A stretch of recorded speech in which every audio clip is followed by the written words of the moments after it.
వారు నా తట్టు ముఖమును తిప్పుకొనక వీపునే తిప్పుతున్నారు. ముఖం నా తట్టు తిప్పట్లేదు, వీపు చూపుతూ ఉన్నారు. అంటే నాకు వ్యతిరేకంగా చేస్తూ ఉన్నారని అర్థం. నేను చెప్పిన దానికి వ్యతిరేకంగా చేస్తూ ఉన్నారని అర్థం. విగ్రహారాధన చేయొద్దు అంటే క్రైస్తవులు విగ్రహారాధన చేస్తూ ఉన్నారు. యాత్రలు చేయొద్దు అంటే యాత్రలు చేస్తూ ఉన్నారు. నైవేద్యాలు వదిలేంటే నైవేద్యాలు పెడుతూ ఉన్నారు. ఇది వీపు తిప్పటం అంటే ఇదే.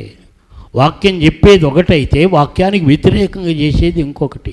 వాక్యం వైపు మీరు తిరగండి అంటే వాక్యం వైపు తిరగకుండా మూఢనమ్మకాల వైపు తిరిగి యేసయ్యకి ఈపు చూపుతూ ఉన్నారు, ముఖాన్ని చూపకుండా. అదే అంటారుగా, ఎవరు ముఖం చూపలేరు చెప్పండి? తప్పు చేసినోడు వాడు తప్పు చేశాడండి, వాడు నా ముఖం చూడలేదండి, ఆమె నాకు కీడు చేసిందని నా ముఖం చూడదని మీరే అంటారుగా.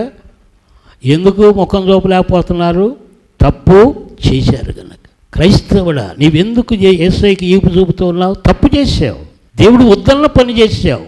ఇప్పుడైనా తిరుగు, ఆయన వైపు తిరుగు. ఆయనకు ఈపు కాదు, నీ ముఖాన్ని చూపు, ఒప్పుకో. యేసయ్య తప్పు చేశానని ఒప్పుకో. ఈరోజు దేవుడు కోరుతుంది అది. మన పాపములు మనం ఒప్పుకొని ఎడల ఆయన నమ్మదగిన వాడును నీతిమంతుడు గనుక సమస్త దుర్నీతి నుండి మనలను పవిత్రులుగా చేస్తాడు. ఈపు చూపుకో, ఈ రోజైన ముఖాన్ని చూపు, ఆయన దగ్గర ఒప్పుకో.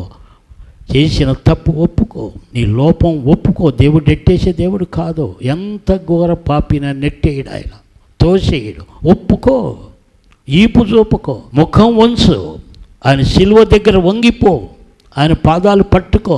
యేసు రక్తము నిన్ను కడిగి శుద్ధీకరిస్తుంది, బాగు చేస్తుంది. ఎందుకు అవకాశం పోగొట్టుకుందాం చెప్పండి? ప్రభువు రాబోతున్నాడు త్వరగా.